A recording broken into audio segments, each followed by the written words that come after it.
Olá, muito boa noite, sejam todos bem-vindos ao Level Cast, sua mentoria semanal. Hoje um programa diferente, um programa sem a minha co-host aqui, Lilian Marins, a internacionalíssima Lilian. Ela tá indo daqui a pouco para Dubai, para um evento Mulheres de Milhões. E aí disse que talvez conseguiria dar uma passadinha aqui para brilhantar nosso programa. Mas não é promessa não. Se der, no meio do ao vivo, ela vai entrar aqui e fazer essa parceria comigo. Hoje nós temos aqui um cara fora da curva, um amigo, que eu tive o prazer de conhecer esse ano, que está desbravando os mares e os horizontes aí da Bahia e do Brasil. Nosso amigo Hugo Leonardo, da Barco Show Eventos. Muito boa noite, seja bem-vindo, Hugo. Boa noite, Léo. Obrigado pelo convite. Você esqueceu de falar que eu sou seu mentorado, né? Ah, também. Então, o prazer e a satisfação é sempre toda minha. Cumprimentar também nossa amiga Lilian também, que é uma pessoa fora da curva que eu tive o prazer de conhecer esse ano também. E estou muito feliz de estar aqui hoje, fazendo parte do Level Cash. Obrigado, Hugo. Hugo, ele se aventura em horizontes bem especiais. O Hugo, ele é CEO da Barco Show Eventos, uma empresa que é focada em eventos náuticos, né? E a gente vai falar muito hoje aqui sobre isso. Nós temos um litoral como o nosso, né? Que ainda tem muito a ser desbravado. Vamos falar sobre as dificuldades do turismo náutico na Bahia. Vamos falar sobre como ele está conseguindo evoluir e avançar nesse mercado, um mercado muito competitivo, um mercado onde tem grandes tubarões aí, e ele jovem, 30 e quantos anos, Hugo? 28. Rapaz, a gente já trouxe aqui gente de 32 anos, gente de 33 anos, teve Felipe Salviano, abaixo o Under 32, teve Antônio Vox, o que mais que a gente teve aqui, Lilian? Teve gente pra caramba abaixo dos 32. Aí a gente pensa que não pode ter empreendedor, né, nesse nível, mais jovem ainda. E aí chega aqui o Hugo Leonardo com 28 anos. Cara, 29 daqui a 30 dias. Aí, ó, conta um pouquinho dessa sua jornada. Como foi que você começou a pensar, poxa, eu quero empreender no ramo náutico? Como foi que surgiu essa vontade, esse propósito em sua vida? Léo, então, eu costumo dizer que a náutica, ela me abraçou desde muito pequeno, ainda quando eu era muito criança. Eu sempre gostei muito de nadar, meu contato com o mar sempre foi corriqueiro, sempre me senti muito bem no mar. Comecei a surfar com 9 anos, fiz natação durante muitos anos, competi, na verdade eu digo nem com o mar, com a água, né? E a partir disso só evolução.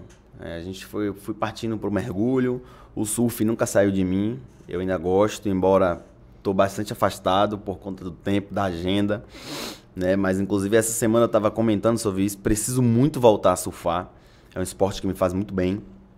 E fui evoluindo para o wakeboard, comecei a passear com amigos, né? E hoje decidi mergulhar nesse universo, né? E eu costumo dizer que tudo na minha vida me direcionou para onde eu estou hoje.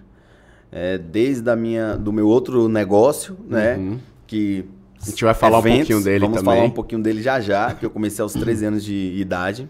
Tudo na minha vida foi muito precoce, né? Até então, para esse momento atual que eu estou, que é a minha paixão, né? Então eu costumo dizer que é a união do meu profissionalismo, né, da parte de eventos, com o meu amor, minha paixão pela náutica, né, pela água. E acaba virando um propósito, né? Quando você faz aquilo que você gosta, aí fica tudo mais fácil, né? Porque por mais que existam dificuldades e empreender nunca é fácil, por mais que você empreenda em algo que você gosta de fazer, quando está dentro da sua zona de conforto, acaba sendo mais gratificante. Você disse que tudo começou muito cedo. Você tem hoje 2 negócios, um onde você é CEO, o outro você também é um dos C-Levels da empresa, que é a Luzon Eventos.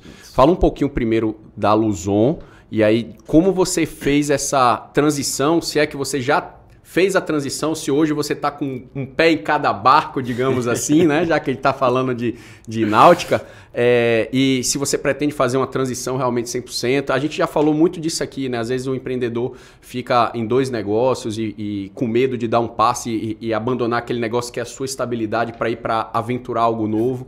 Como é que está hoje essa transição na sua carreira? Então, na verdade a Luzon nem sempre foi Luzon. Ela se chamava DJ Vini Produções, uma empresa que meu irmão fundou ainda muito jovem, né? Tudo começou como um hobby. Ele sendo DJ, ele até hoje é DJ, apaixonado por tocar. Ele é meu sócio nesse negócio hoje. E ao passo que eu fui amadurecendo, né? Comecei a fazer faculdade em Direito, eu comecei a enxergar o negócio de uma maneira diferente. A gente sempre nós sempre trabalhamos juntos, sempre estava ali apoiando e tal, mas o dono mesmo, de fato, era ele.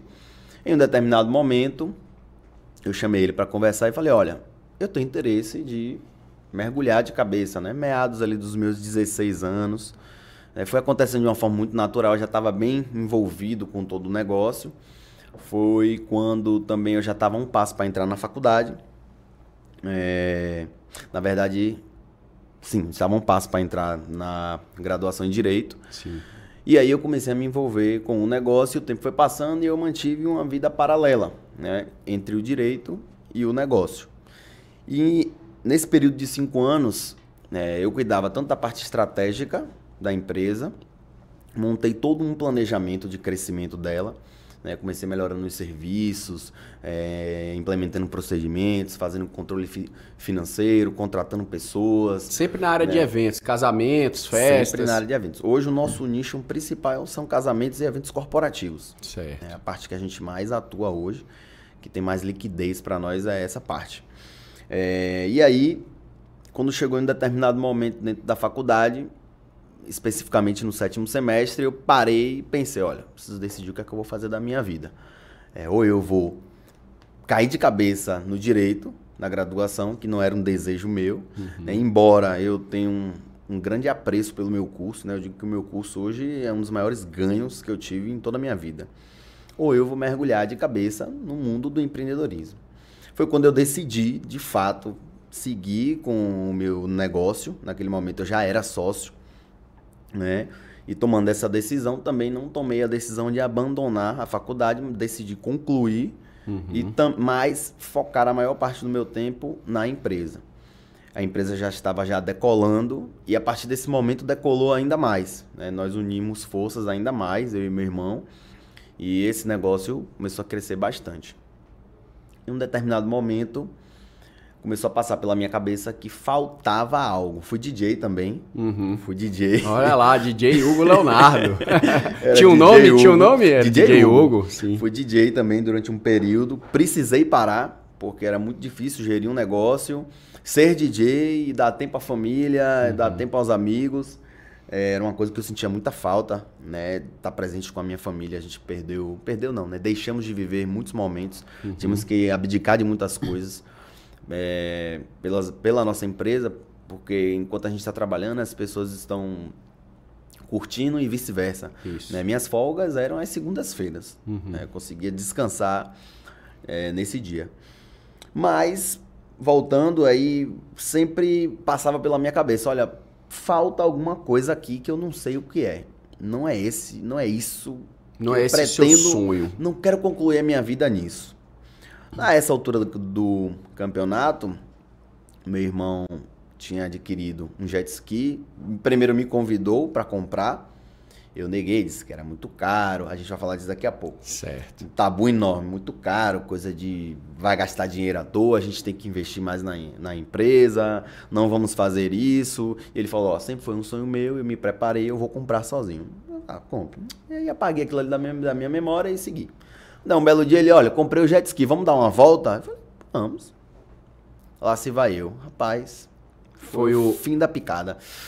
A mosca da virada da chave. Foi a virada da chave. Quando eu saí dali naquele dia, eu olhei pra ele e falei, rapaz, eu vou comprar o meu também. Quando foi 6 meses depois, eu já estava com o meu jet ski na mão. E a partir daí eu comecei a me encontrar, né, nesse setor. E tudo ainda era uma paixão, né? Que, na verdade, eu só consegui compilar essa ideia de que sempre foi assim depois. Eu comecei com a natação, parti para o surf, lá eu ia surfar 4h30 da manhã, saía 2 da tarde do mar sem comer nada. É o fominha do surf. Ou seja, já existia a sementinha lá de que esse era o seu ramo, esse era o que você queria fazer, só que você ainda não tinha entendido. Estar na água. Sim, sim. Eu gosto da sensação de estar na água. É onde eu me sinto bem, onde eu me sinto, onde eu me divirto. Sim. E aí, o tempo foi passando e eu comecei a cada vez mais conhecer a Bahia de Todos os Santos. Né? O jet ski foi um equipamento muito importante, que ele tem fácil mobilidade. Para em qualquer lugar. Para em qualquer lugar. Então eu comecei a conhecer diversas ilhas. E meu parceiro era meu irmão, Vini. E a gente começou aí, rapaz, vamos no mapa, vamos aí, vamos. E aí a gente começou a ir mesmo. Ia lá, conhecia, juntava com um amigo que já conhecia, ia também, começamos a viajar. E eu comecei a me encantar por aquilo ali. E falei, rapaz, eu preciso... Isso aqui tem muita oportunidade dentro disso aqui. Eu preciso fazer alguma coisa aqui para poder ganhar dinheiro. Quando eu tive a ideia de abrir uma loja de acessórios. E aí eu falei, olha, eu vou começar com algum produto, alguma coisa. Preciso de uma renda extra também. E encontrei um fornecedor daquelas bags estanques, né? Aquelas bags impermeáveis, sim. que é muito utilizada para quem anda no mar, por ser impermeável. E aí comprei um lote daquilo ali e comecei a vender. Então comecei a ficar conhecido. Comecei a ficar conhecido. Quando chegou um momento, né, em que eu e meu irmão queríamos levar mais pessoas e não podíamos. Então tiramos a conclusão de que deveríamos comprar uma embarcação, uma lancha. Certo. Aí nós adquirimos essa lancha e eu, paralelamente, vendendo as bags e trabalhando com eventos, que é a minha principal fonte de renda. E quando a lancha veio, eu tive dificuldade de encontrar fornecedores. E aí, em um determinado serviço, eu encontrei uma oportunidade, eu mesmo tive que fazer. Eu falei, ó, aqui tem uma oportunidade, vou fazer. Comecei a atender. E aí eu fazia, rapaz, não é bem isso, não. Mas eu tô gostando disso aqui. Esse setor é bom. Não é o comércio de peças, mas tem algo aí. Meu ramo sempre foi serviço. Sim, né? sim. E me aventurei no ramo de produtos.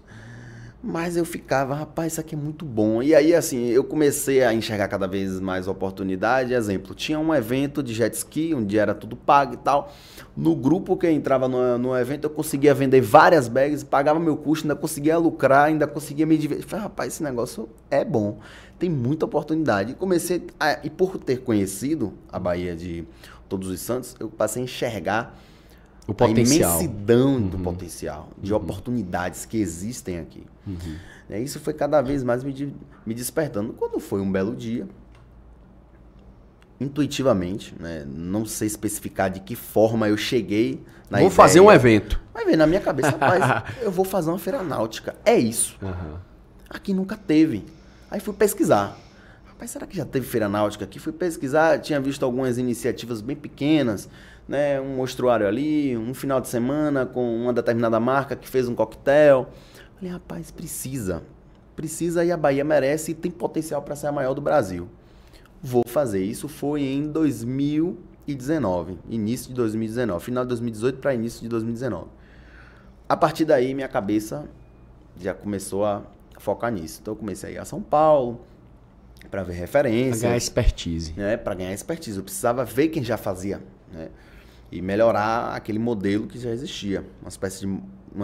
Uma modelagem. Até porque temos culturas muito diferentes. Sim. E também, outra coisa que eu me questionava muito, aí é mais a nível de estratégia empresarial, por que nunca tinham feito? Qual era o motivo? Já que a gente tem um litoral como esse. A gente tem tudo e não tem nada. Estranho. E comecei a procurar entender. E entendi que a Bahia falta, de fato, cultura náutica. Né, de todos os lados. Você diria, Hugo, que falta cultura e incentivo, ou cultura ou incentivo, ou falta ambos? Quando a gente fala de cultura, já é o macro. Quando você não tem cultura, não tem incentivo. Fica mais difícil atrair investidor, atrair a atenção do governo, atrair a atenção da prefeitura. Porque as empresas, elas buscam negócios. Então, ela vem onde tem um solo fértil para ter investimento.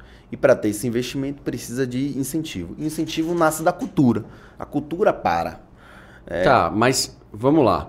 por que você associa que essa cultura não foi criada no baiano, já que nós temos... Eu participei de um evento seu recentemente, ali no Terminal Náutico, no Hub, e eu vi você falando, tava pessoas de nome, inclusive, Isabela Soares, estava Mila Paz, estava gente de grandes nomes lá, e eu vi vocês falando, acho que foi até você que falou, nós temos hoje a segunda maior baía do mundo, que é a Baía de Todos os Santos, e a maior navegável. Como é que nós temos a maior baía navegável do mundo e nós não temos a cultura náutica? A que você atribui isso? Tem que ter alguma coisa, porque assim, se a baía é tão navegável e com um potencial tão grande de explorar não só o turismo, mas o transporte náutico também, por que a gente é tão defasado nisso, entendeu? Essa questão da cultura, eu vou trazer 2 exemplos. A primeira a gente muito ouve dizer que a Bahia cresceu pro lado errado, né? Salvador cresceu de costas pro mar. Vem disso. O lado mais bonito é ali a Península de Tapajipe, aquela região de lá. Perfeitamente. Né? A ilha é linda. A Ilha dos Frades é linda. Uhum. A Ilha de Maré é linda.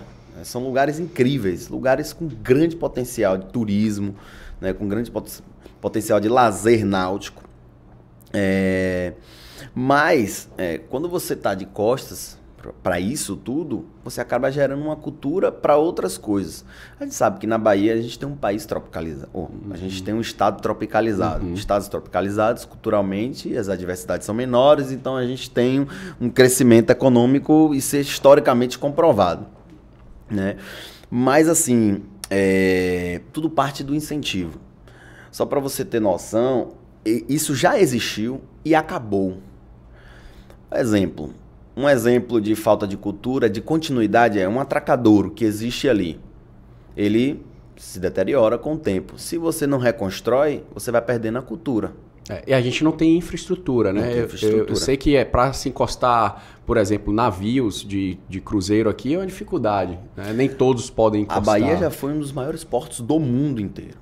O Brasil cresceu em cima da náutica baiana. Os saveiros da Bahia, tudo que era produzido no Recôncavo, que era trazido para Salvador, para ser enviado para todo o Brasil, foi então, através dos saveiros. Os portugueses chegaram Brasil, pela Bahia. Exatamente. Foi descoberto de barco. Exatamente. Assim, a cultura se perdeu, na verdade.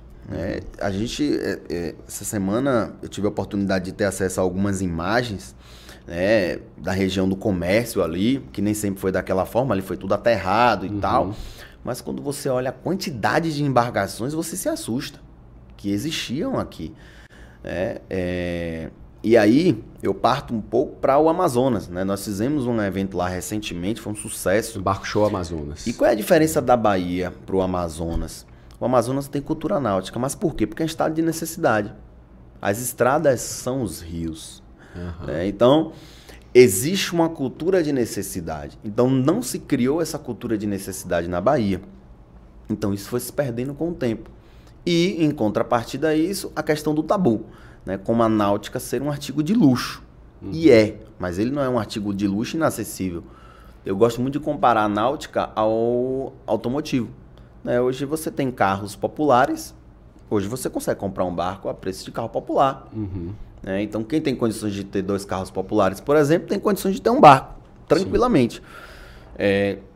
E você tem a Lamborghini, você tem a Ferrari, que são embarcações de um outro padrão. Mas eu gosto sempre de dizer o quê? Você curte a mesma coisa. E você compra primeiro um carro mais simples, depois você vai para um sedã, lugares, né? Depois você vai para um SUV, e aí você parte para uma picape, enfim. Você vai evoluindo dentro desse cenário. Então, a questão da cultura é um pouco de tudo. Um exemplo que eu gosto muito de usar. Porque a gente tem uma cultura de futebol forte. Primeiro, você vê investimentos nesse sentido. Todo bairro que você passa, você tem uma quadra de futebol. E por que não tem uma escola de vela em cada bairro de Salvador que tem uma entrada para o mar? Por que não? Então, é justamente a cultura junto com o incentivo. Maravilha. E além disso, tem uma coisa importantíssima, né, que eu gosto de falar a nível político. Eu acho que a náutica na Bahia tem que fazer parte de qualquer política pública, de qualquer governante. É uma grande oportunidade. Primeiro, para você gerar educação, oportunidade de emprego, inclusive, comprovadamente, você consegue ganhar mais do que um salário mínimo trabalhando com náutica. Com investimento mais baixo, hoje você consegue tirar uma carteira de arraiz, por exemplo, para pilotar uma embarcação por R$700. É muito mais barato do que você tirar uma habilitação para carro, por exemplo. Sim. E você consegue um emprego que você pode conseguir aí de média de R$1.600 a R$2.500. Tem marinheiro que recebe R$3.500 por mês. E então, é um mercado que, apesar de nichado, é um mercado que tem um potencial de crescimento enorme, né? Exatamente. Então, e assim, falando ainda dessa questão da Baía de Todos os Santos, nós somos cercados de ilhas, né? E a gente vê muitas polêmicas, às vezes, sobre o uso das ilhas e etc.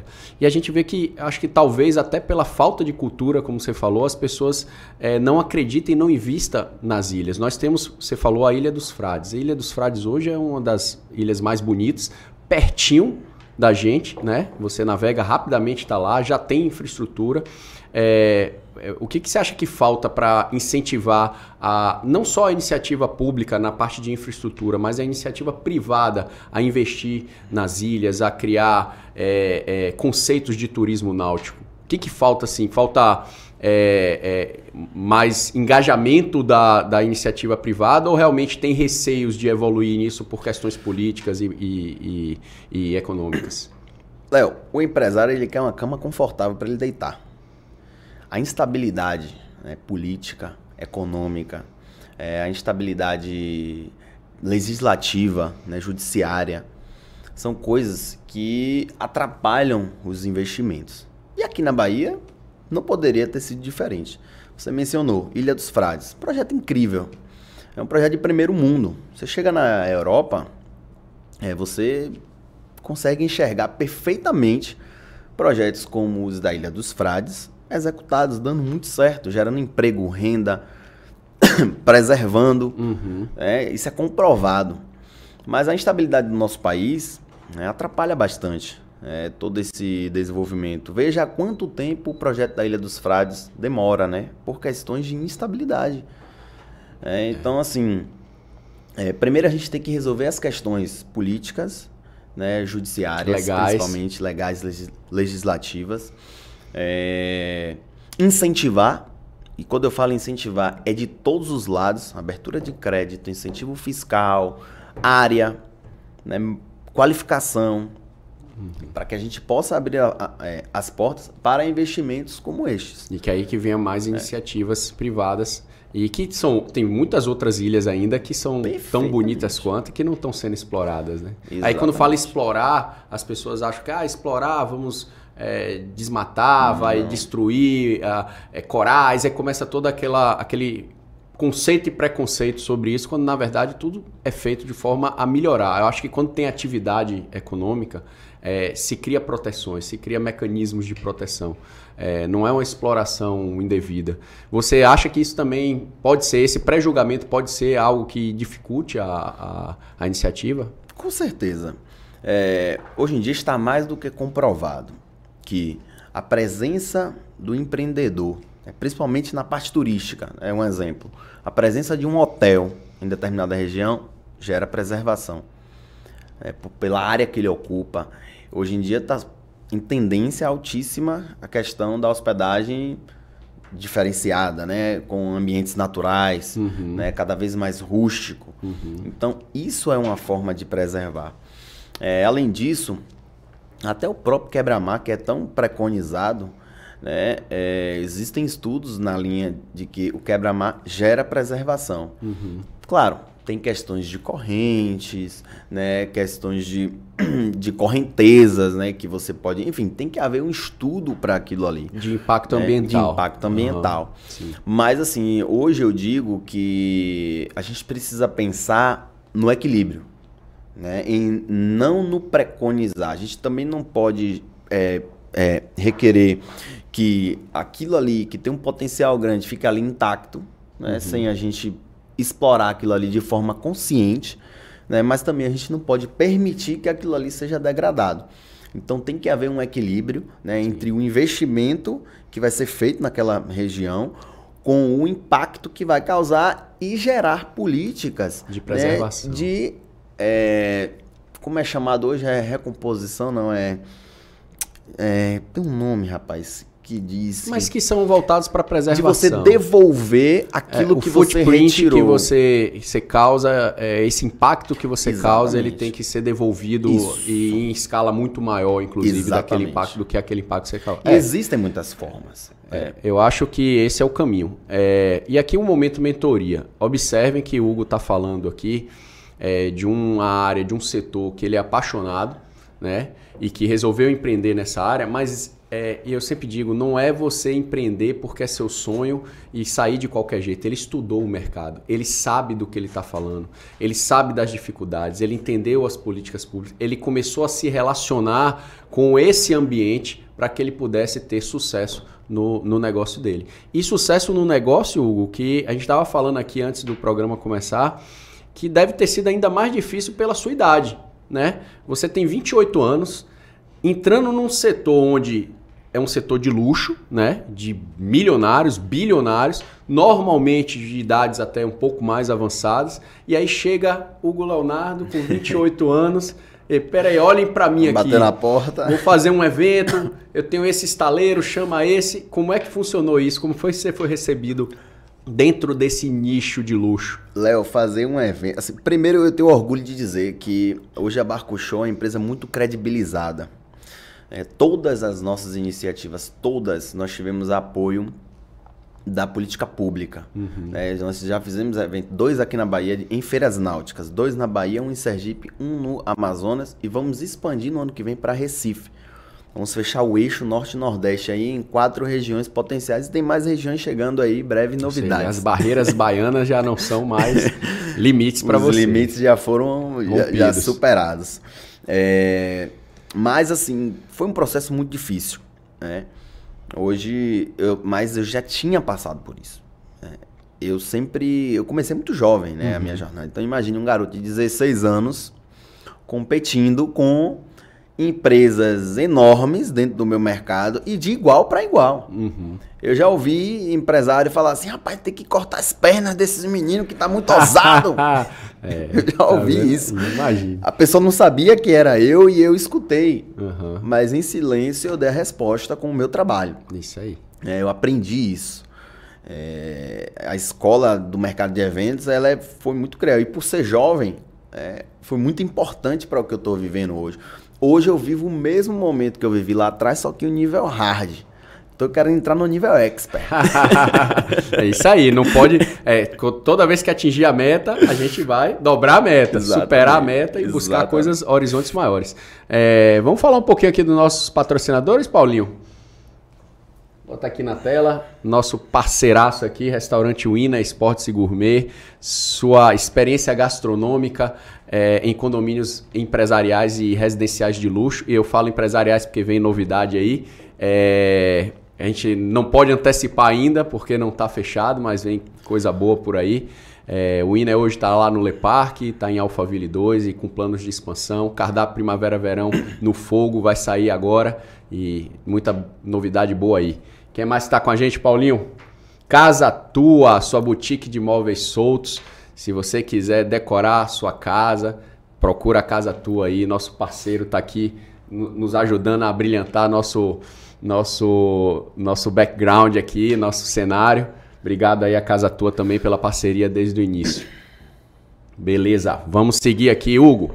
Semana passada tivemos aqui Carlos Falcão, né? Business Bahia. Um grande querido. Inclusive, seu nome foi citado. Eu comecei a falar sobre esses desafios náuticos da parte da Bahia de Todos os Santos. Ele falou Hugo Leonardo. Eu tenho muita admiração, principalmente pelo projeto Made in Bahia, que é uma bandeira Era isso que eu ia puxar. Fala um pouquinho. Eu vejo nos seus eventos que você fala muito, e é um propósito seu, de expandir o nome da Bahia e o projeto da Bahia para o Brasil e para o mundo. E aí o selo Made in Bahia está em tudo. Fala um pouquinho desse selo.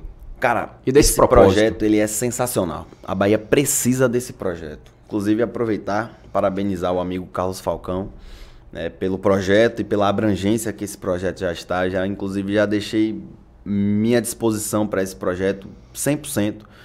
Ele sabe disso. Esse projeto eu estou levando para todos os meus eventos, levanto a bandeira em todos os lugares que eu passo. Eu acho que isso é uma necessidade que a Bahia tem que aprender, né? Os cidadãos baianos, soteropolitanos e de todos os outros municípios precisa internalizar isso. Na verdade, o brasileiro por si só já tem uma cultura de imaginar que o dele não funciona bem, né? E na Bahia muito se fala, a gente tem que acabar com isso. Eu tenho assim, pavor a essa frase. Ah, na Bahia o cara gasta 200 para você não ganhar 50, ou gasta 100 para você não ganhar 50. Isso não precisa existir, isso de fato existe. Eu sou prova viva disso. Não só no setor de eventos, mas agora também com a Barco Show. Tenho passado por isso, com grandes entidades e instituições e com pequenas pessoas também que tentam atrapalhar de alguma forma, mas a gente segue o fluxo e prova com trabalho. Mas o Made in Bahia, para quem não sabe, né, nada mais, nada menos do que a valorização do que é produzido aqui na Bahia, né? Então, o negócio ou a empresa que tem essas características de produção, cultivo, ou criação ou prestação de serviços no nosso estado ganha um selo, e o outro empresário que vai comprar ou adquirir pode ter um conhecimento de que aquele produto ali é da Bahia, e isso busca incentivar. Quando a gente fala sobre isso, eu gosto de falar muito dos meus amigos que não dá para encher muita bola, né? Recifense, porque quando você fala de pernambucano, tudo dele é o melhor. Olha, nossa audiência tem pernambucano. Eu tenho alguns amigos lá, donos de estaleiros, donos de lojas, né? Mas assim, eu preciso realmente falar sobre Pernambuco, que é um estado pequeno, e hoje eu estava vendo essa semana, se não me engano, o terceiro estado do Norte e Nordeste mais rico. Imagine. Então imagine, olha a desproporção territorial versus a expansão econômica e de mercado de Recife. Pernambuco hoje tem o maior polo de construção de barcos, né, do Nordeste, né, não do Norte. O Norte é o Amazonas. Virou hub da aviação aérea, né? Virou hub da aviação aérea agora, recentemente. Tem o maior polo de tecnologia do Nordeste. Então, assim, com essa convivência que eu estou tendo com eles, é muito fácil de perceber que eles se defendem. Se ele pega um produto da Bahia e um produto de Pernambuco, ele vai comprar um produto de Pernambuco. O que você mais vê em Pernambuco são lanchas pernambucanas. Você tem 2 marcas lá que hoje dominam, e tem outras de lá também que tem diversas unidades. Então, isso é muito importante. É importante porque você preserva a economia local. Gera emprego no local. Gera emprego no local. E você começa a ser observado, inclusive, por outras regiões. E você cresce aquele produto ali dentro, esse produto ganha capacidade e ele vai para outras regiões. Então, acho que a Bahia precisa aprender um pouquinho disso. Logicamente, a gente tem especificidades, com necessidades específicas, né? Eu acho que também precisa se criar uma cultura empresarial em cima disso, não só para quem está comprando, mas para quem também está entregando, buscar entregar um serviço de qualidade com excelência. Eu sei que tem empresas assim, mas isso precisa ser repercutido, né? Sem dúvida. Para a gente poder travar, a Bahia tem tudo. Eu comparo a Bahia com o Brasil. O Brasil tem tudo. A Bahia tem muito mais. A Bahia tem tudo. A Bahia tem Gramado. A Bahia tem Fernando de Noronha. A Bahia tem absolutamente tudo. A gente tem um polo mundial dentro da Bahia. Tem tudo para crescer. Eu gosto de usar sempre como exemplo a Chapada hoje. Os grandes investimentos na parte de vinícolas. Cara, isso é sensacional, né? Então a gente precisa preservar, precisamos visitar, conhecer. Inclusive eu estou com esse débito com a Bahia, preciso ir lá, ter essa dificuldade de tomar um bom vinho. É isso aí. Eu vou até te fazer uma pergunta, para puxar uma outra, que surgiu aqui no chat da gente. Tem muitos estaleiros baianos, montagem de embarcações aqui na Bahia? Produção aqui na Bahia? Então, voltado para o turismo náutico, tem poucos. Muito pouco. Tá. Né? Estaleiros temos alguns, mas mais voltados para embarcações de transporte. Pronto, eu quis puxar esse tema justamente porque a pergunta é referente a isso. Nós vivemos há anos a polêmica da construção da ponte Salvador-Itaparica. Nós temos um sistema de ferry-boat sucateado, nós sabemos disso, né, que não está em seu potencial. Eu fui, inclusive, nesse último feriado agora, eu fui para Itacaré, resolvi ir pela estrada para não enfrentar essas chateações de pegar um ferry-boat hoje, né? Pelo ferry seria muito mais rápido, preferi enfrentar 6 horas e meia de estrada do que enfrentar ferry-boat, o sistema ferry-boat. E a pergunta vem nesse sentido. Você acha que a ponte hoje ela é a solução para melhorar a parte náutica de transporte e encurtar caminhos? Ou você acha que um investimento no sistema ferry-boat seria mais barato, com menos impacto ambiental e mais, digamos assim, efetivo, desde que fossem tratados de forma séria? Porque, assim, a gente estava conversando aqui que o sistema ferry-boat atual, os ferry-boats vêm da Grécia, e você me disse que existem outras oportunidades. Conta um pouquinho de como é esse formato de embarcação do sistema ferry-boat, de onde vêm os nossos barcos e o que pode ser feito para melhorar isso, e se a ponte voltando à pergunta inicial, a solução para os problemas. Léo, depois que eu fui para o Amazonas, tudo mudou. Minha cabeça mudou. Eu acho que a Bahia precisa visitar o Amazonas. O Amazonas tem cultura náutica, está de necessidade. As pessoas também se divertem com a náutica lá. Eu gosto sempre de separar, né? A parte de necessidade de transporte, lazer e turismo náutico. São 3 coisas totalmente diferentes. Mas vamos falar da parte naval. Eu acho que a solução para essa conexão da ilha com Salvador, né, pode ser feita também de outras formas.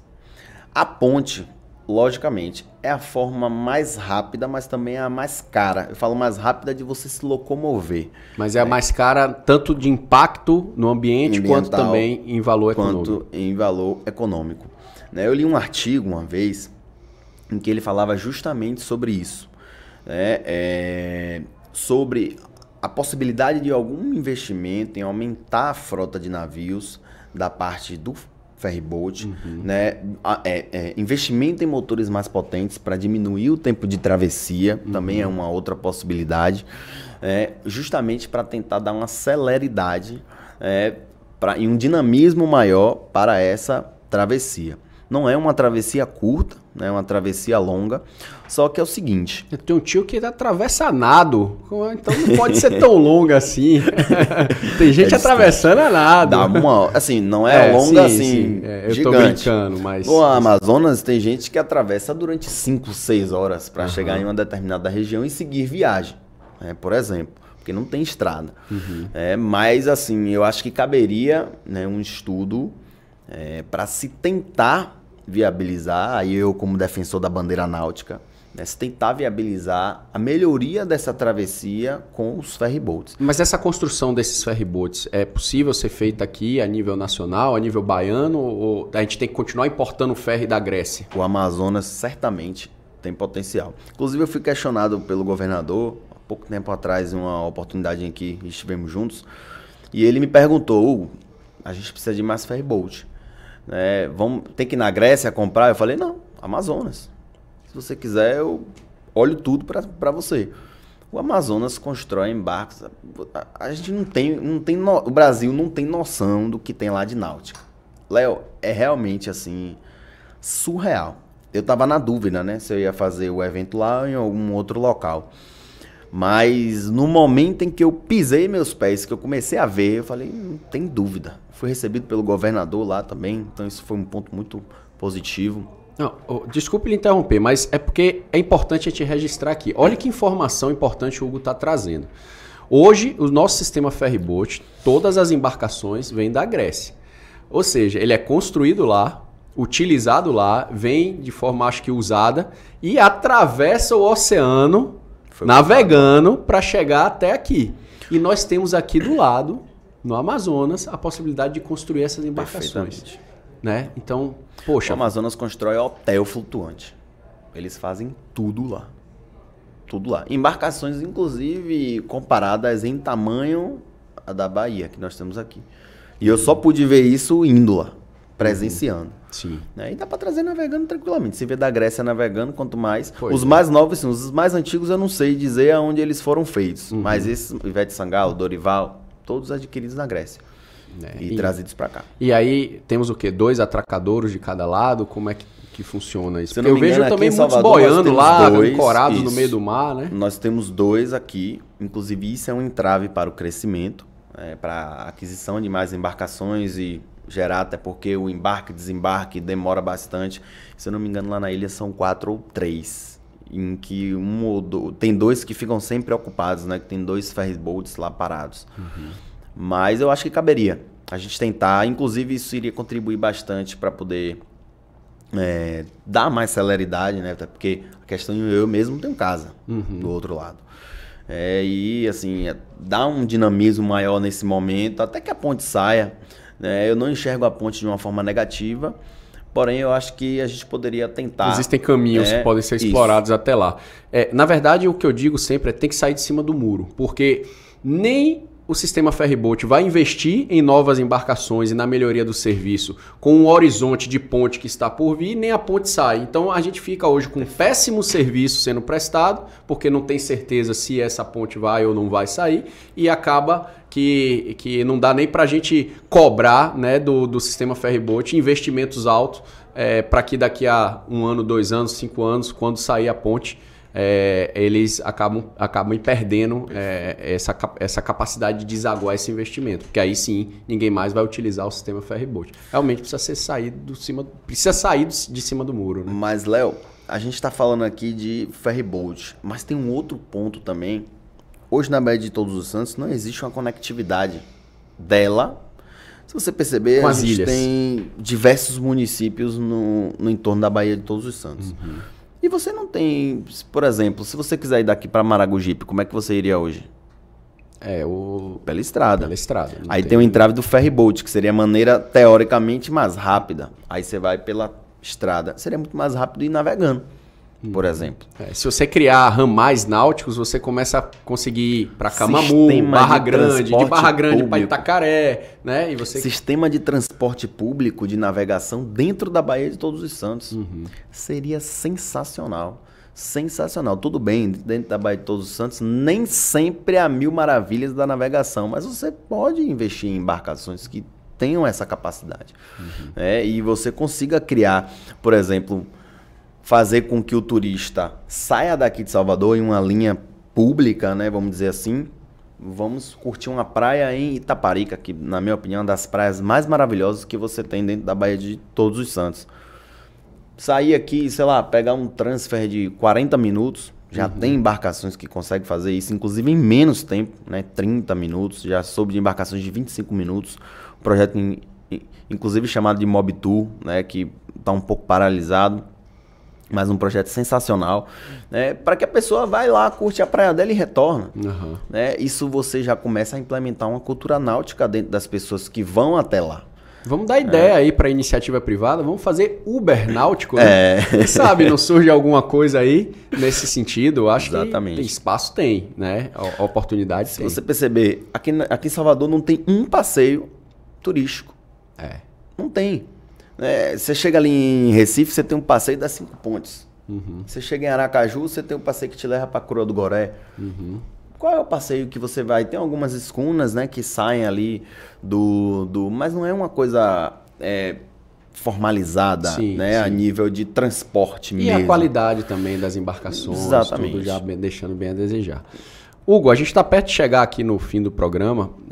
Antes, eu vou te fazer uma pergunta. Depois eu tenho uma pergunta que a gente faz a todos os nossos convidados, que não pode deixar falhar. E no final eu vou abrir para as suas considerações finais. Mas, começando pela seguinte pergunta. Quais são os eventos que estão no horizonte da Barco Show para os próximos meses e para o próximo ano? O que você planeja para abrilhantar o turismo náutico da Bahia e da região que você está explorando? Léo, tem coisa que a gente ainda não pode contar. Olha, que aqui no Eleve Level é o momento de abrir coisas em primeira mão, para a gente ter essa prioridade, mas eu entendo. Na próxima que eu vier, com certeza eu conto novidades mais aprofundadas. Beleza. Mas, assim, o que a gente já tem dentro do nosso escopo, né, que já acontece, que nós vamos repetir para ano que vem. Esse ano a gente não vai mais fazer entregas de evento aqui na Bahia, ou aqui no Brasil. Certo. Estamos 100% focados no Barco Show Bahia, que é o evento que abre o calendário náutico do Brasil. Né? E quando acontece em fevereiro, de 22 a 25. Okay. Logo em seguida, a data ainda está um pouco flutuante, porque teve um feriado que caiu, a gente está analisando junto com Aracaju para ver como é que vai ser. Vamos fazer o Barco Show Aracaju Festival. Foi um evento bem legal, muito, muito bom, muito legal, um evento bem turístico, gerou negócio, foi muito bom esse evento. Em seguida, julho, né? No último final de semana de julho, de quinta a domingo, fazemos o Barco Show Amazonas, né, que já está no nosso calendário. E vamos implementar Recife no ano que vem. Certamente será outubro, novembro. A data ainda está flutuante também. Estamos fechando esse calendário ainda essa semana para ser lançado no nosso lançamento agora da Barco Show Bahia 2024, que vai ser no final do mês. Então final do mês já tem novidade aí. Já tem novidade. Vamos lançar o calendário de 2024 inteiro. Né, do Brasil. Maravilha. E a gente quer inicialmente, além disso, tem um congresso náutico, que aí vem novidade nele, é esse que a gente não pode contar ainda, mas vai mudar bastante, vai ser um congresso bem diferente. No ano que vem a gente vem com a abrangência bem forte.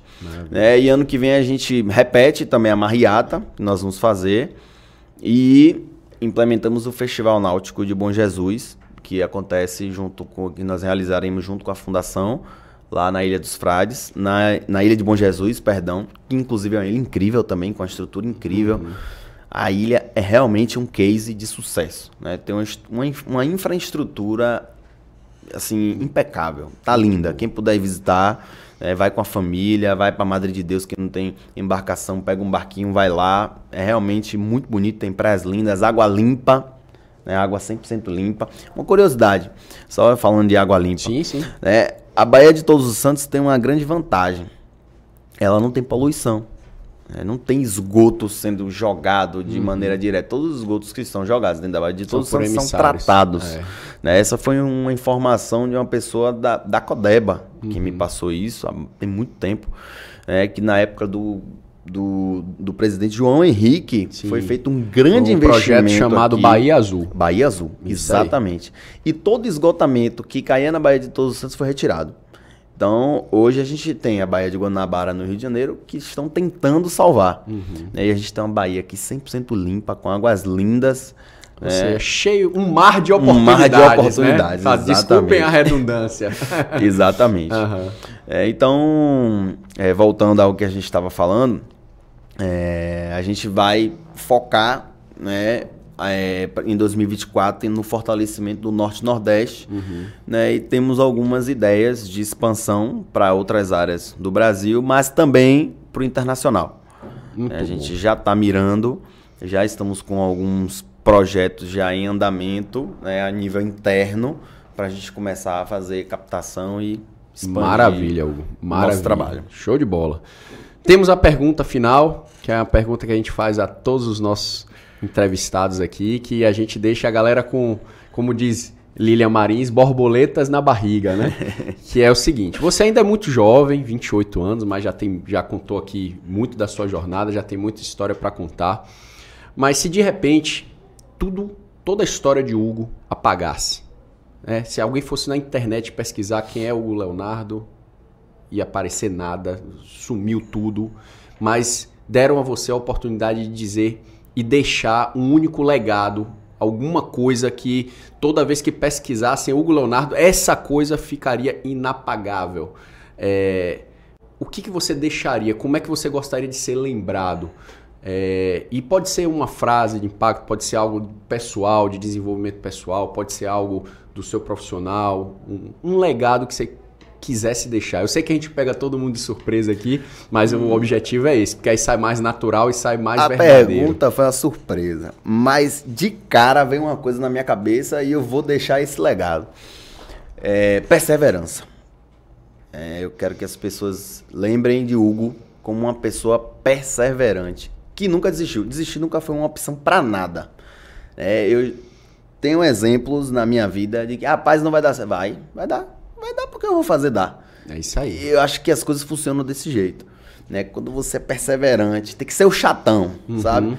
Mas aquele cara é chato, aquele cara não desiste. Disciplina e constância, né? Aquele cara não desiste, aquele cara bate na porta. E foi assim que eu fiz. Eu fui para outros estados, bati na porta das empresas, nunca recebi uma indicação, nunca tive parente na política, nada. Tudo que eu consegui foi na base da perseverança e da ousadia.